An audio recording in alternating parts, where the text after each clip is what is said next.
शहबाज शरीफ बात क्यों नहीं करते?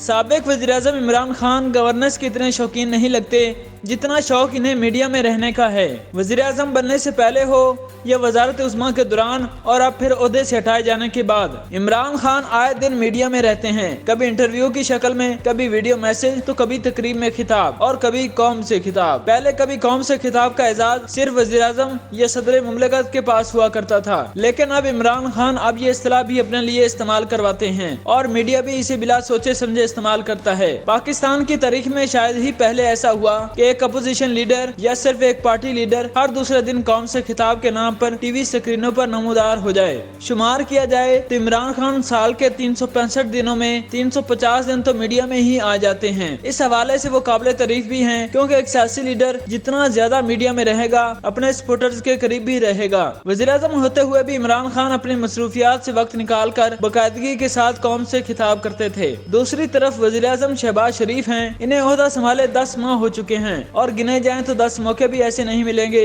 मीडिया में ये अदम मौजूदगी ना सिर्फ इंतजामी तौर पर मनफी साबित होती है बल्कि सियासी तौर पर भी नुकसान देती है। इस वक्त अवाम महंगाई के एक तूफान से गुजर रहे हैं और हुकूमत IMF से कर्ज लेने के लिए एक और तूफान तैयार कर रही है। ऐसे में वज़ीर-ए-आज़म शहबाज शरीफ भी मुकम्मल खामोश और मीडिया से दूर हैं और अवाम को ये बताने से कासिर हैं कि ये हालात क्यों हैं और कब तक रहेंगे। सरबराह हुकूमत होने के नाते इनकी तरफ से खिताब कौम को न सिर्फ हौसला देगा बल्कि इनके मुस्तकबिल करीब के हवाले से नाउमीदी का माहौल भी खत्म करेगा।